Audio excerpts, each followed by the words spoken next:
Alright guys, chapter 22 of Twilight. Okay. And it's called Hide and Seek. It had taken much less time than I'd thought. All the terror, the despair, the shattering of my heart. The minutes were ticking by more slowly than usual. Jasper still hadn't come back when I returned to Alice. I was afraid to be in the same room with her, afraid that she would guess, and afraid to hide from her for the same reason. I would have thought I was far beyond the ability to be surprised. My thoughts tortured and unstable, but I was surprised when I saw Alice bent over the desk, gripping the edge with 2 hands. Alice? She didn't react when I called her name, but her head was slowly rocking side to side, and I saw her face. Her eyes were blank, dazed. My thoughts flew to my mother. Was I already too late? I hurried to her side, reaching out automatically to touch her hand. Alice. Jasper's voice whipped, and then he was right behind her, his hands curling over hers, loosening them from their grip on the table. Across the room, the door swung shut with a low click. "What is it?" he demanded. She turned her face away from me, into his chest. "Bella," she said. "I'm right here," I replied. Her head twisted around, her eyes locking on mine, their expression still strangely blank. I realized at once that she hadn't been speaking to me. She'd been answering Jasper's question. "What did you see?" I said, and there was no question in my flat, uncaring voice. Jasper looked at me sharply. I kept my expression vacant and waited. His eyes were confused as they flicked swiftly between Alice's face and mine, feeling the chaos, for I could guess what Alice had seen now. I felt a tranquil atmosphere settle around me. I welcomed it, using it to keep my emotions disciplined under control.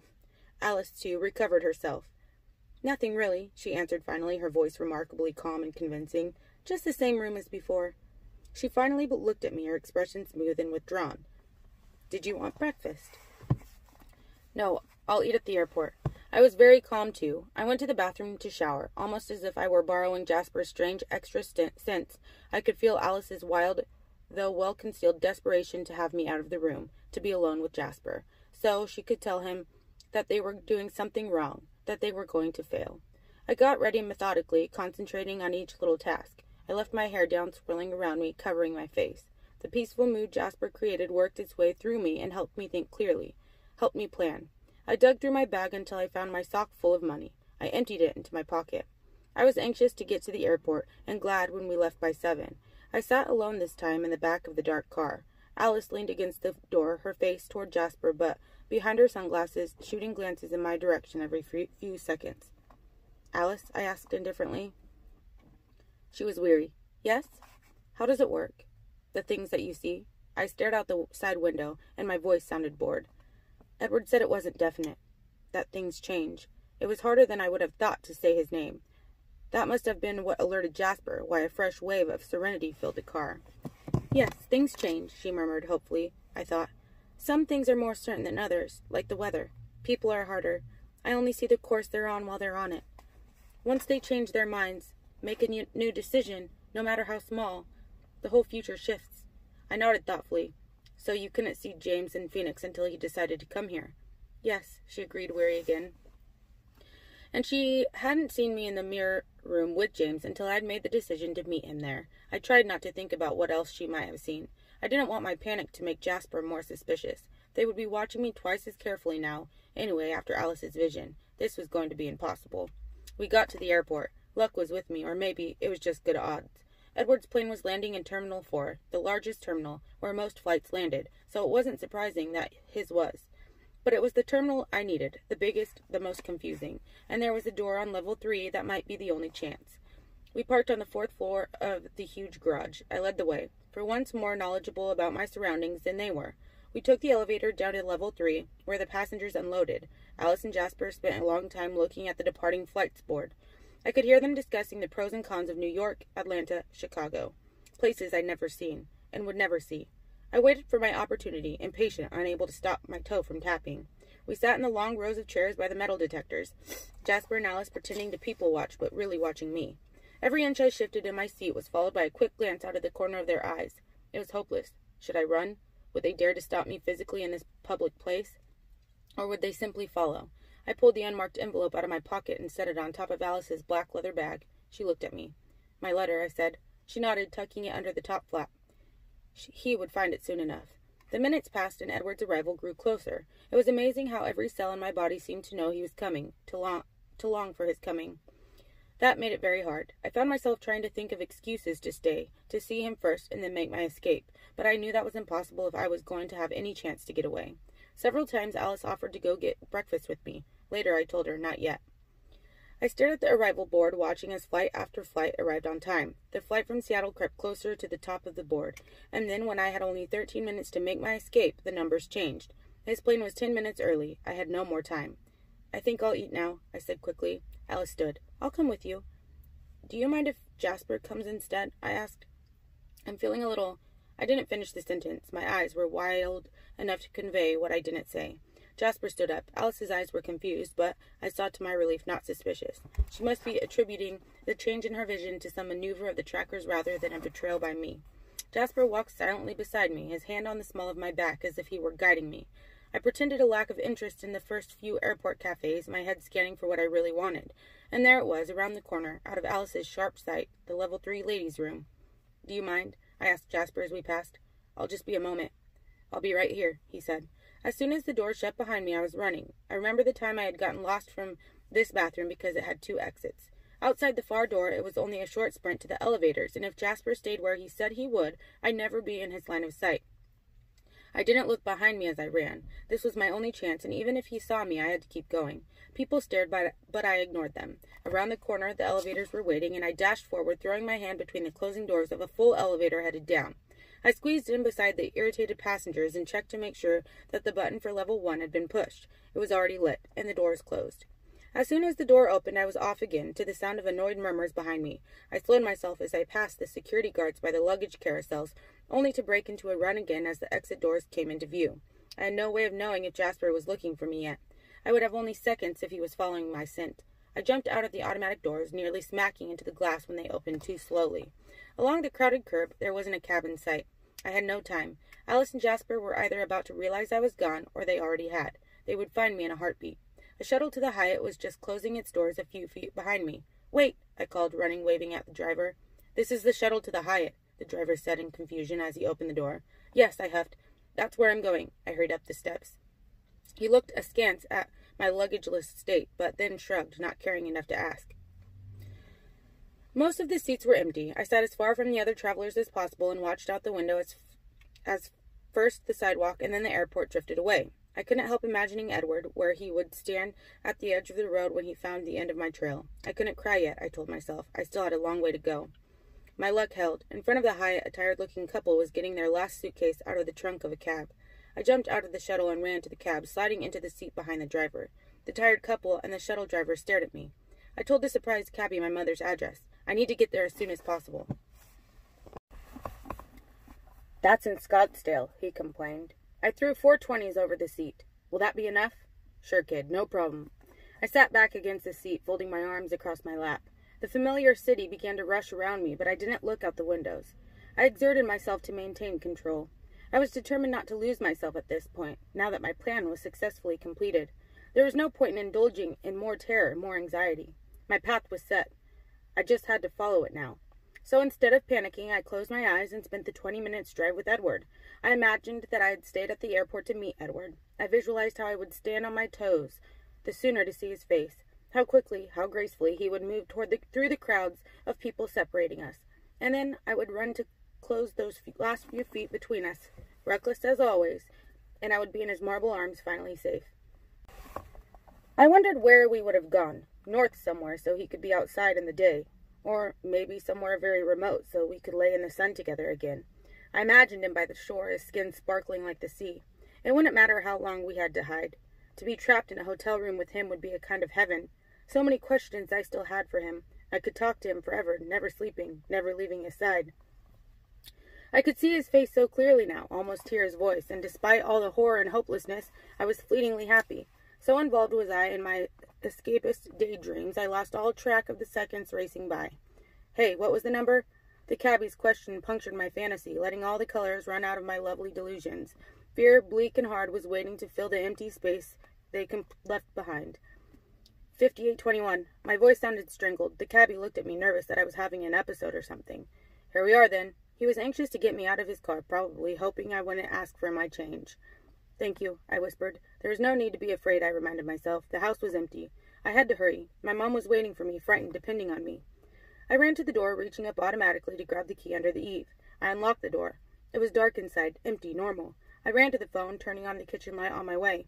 There on the whiteboard was a 10-digit number written in a small, neat hand. My fingers stumbled over the keypad, making mistakes.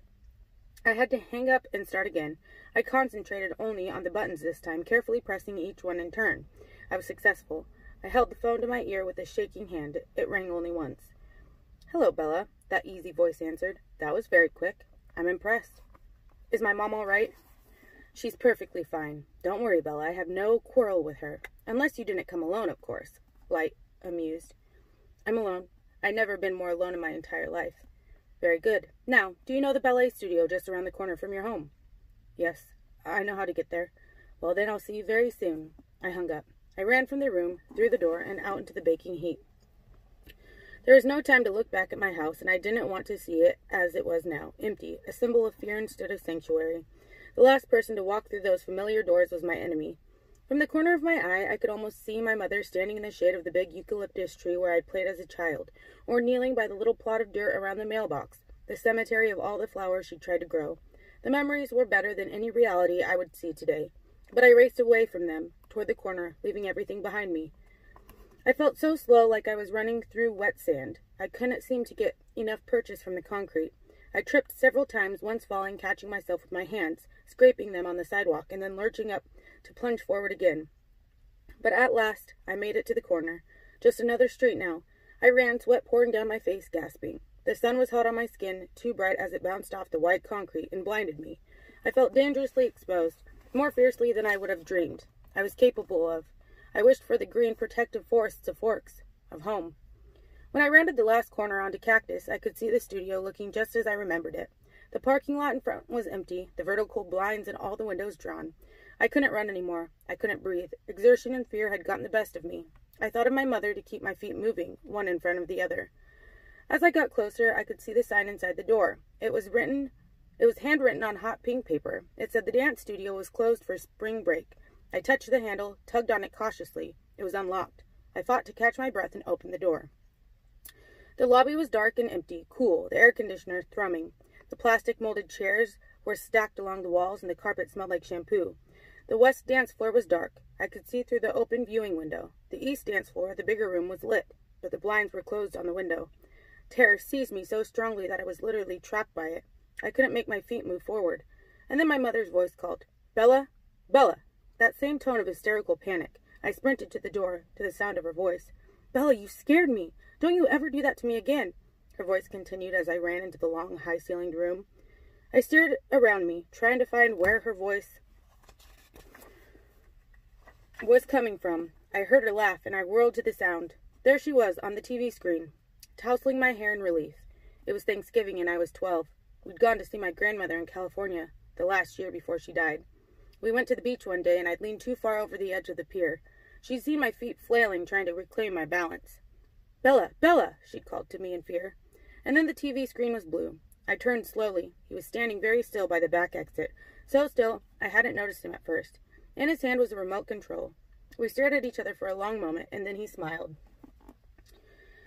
He walked toward me quite close, and then past me to put the remote down next to the VCR. I turned carefully to watch him. "Sorry about that, Bella, but isn't it better that your mother didn't really have to be involved in all of this?" His voice was courteous, kind. And suddenly it hit me. My mother was safe. She was still in Florida. She'd never gotten my message. She'd never been terrified by the dark red eyes and the abnormally pale face before me. She was safe. "Yes," I answered, my voice saturated with relief. "You don't sound angry that I tricked you." "I'm not." My sudden high made me brave. What did it matter now? It would soon be over. Charlie and Mom would never be harmed, would never have to fear.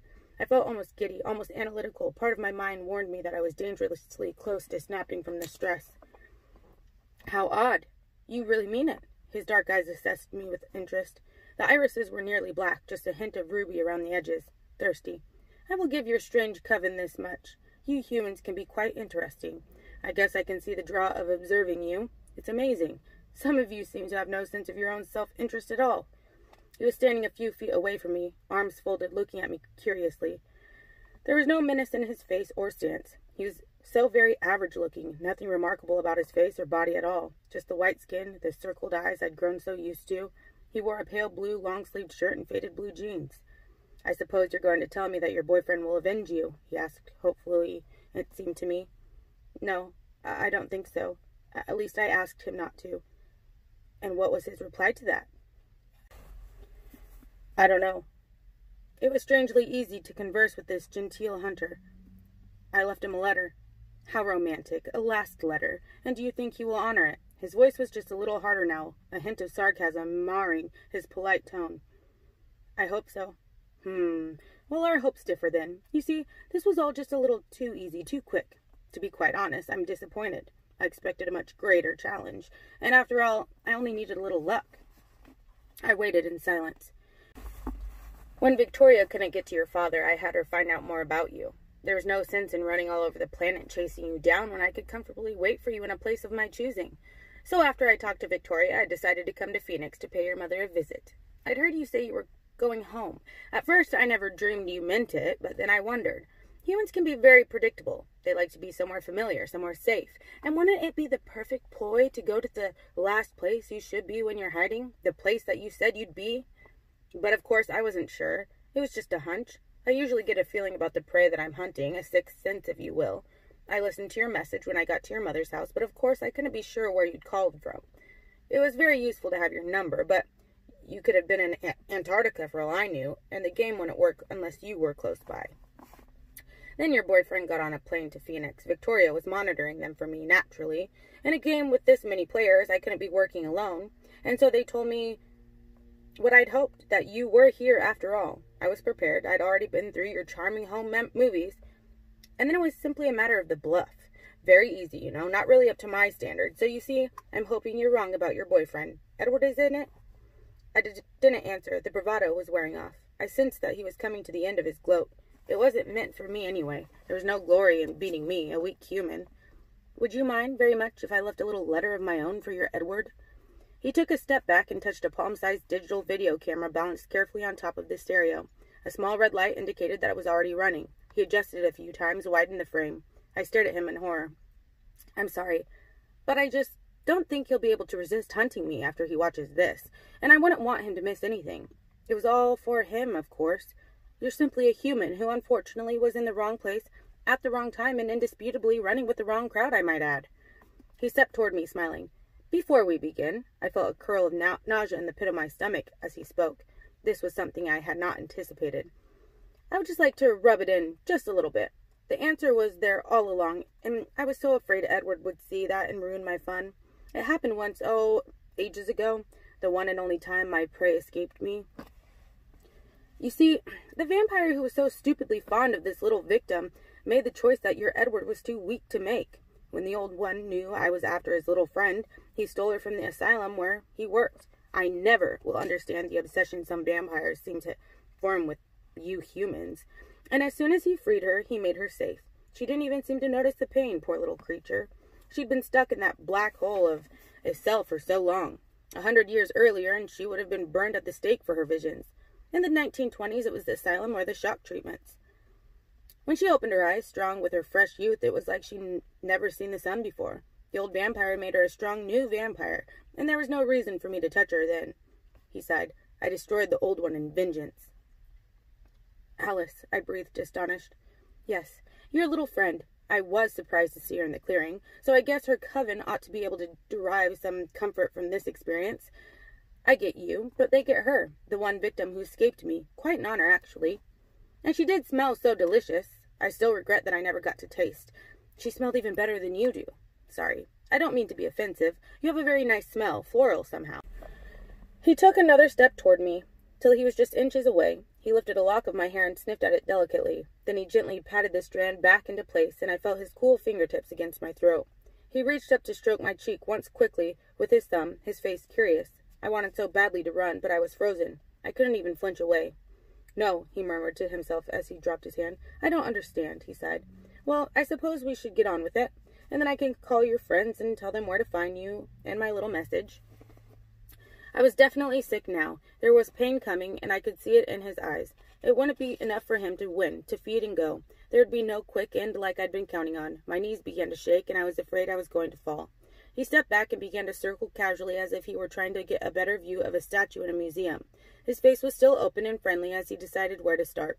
Then he slumped forward into a crouch I recognized, and his pleasant smile slowly widened, grew, till it wasn't a smile at all, but a contortion of teeth exposed and glistening. I couldn't help myself. I tried to run. As useless as I knew it would be, as weak as my knees already were, panic took over and I bolted for the emergency door.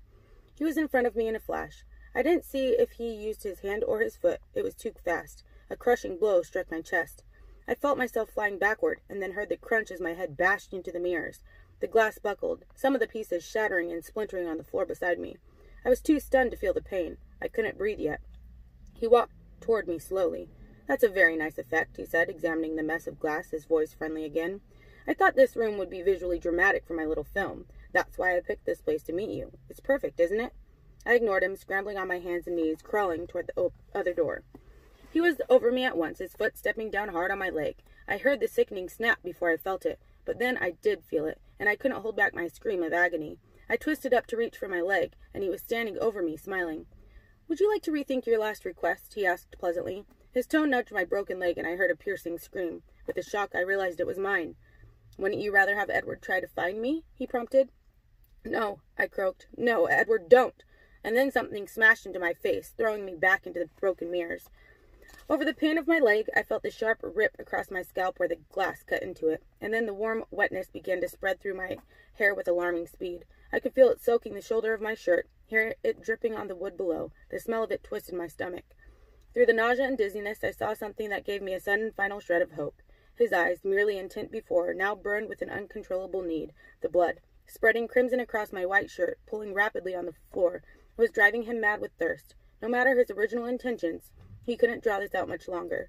Let it be quick now, was all I could hope as the flow of blood from my head sucked my consciousness away with it. My eyes were closing. I heard, as if from underwater, the final growl of the hunter. I could see, through the long tunnels my eyes had become, his dark shape coming toward me. With my last effort, my hand instinctively raised to protect my face. My eyes closed, and I drifted.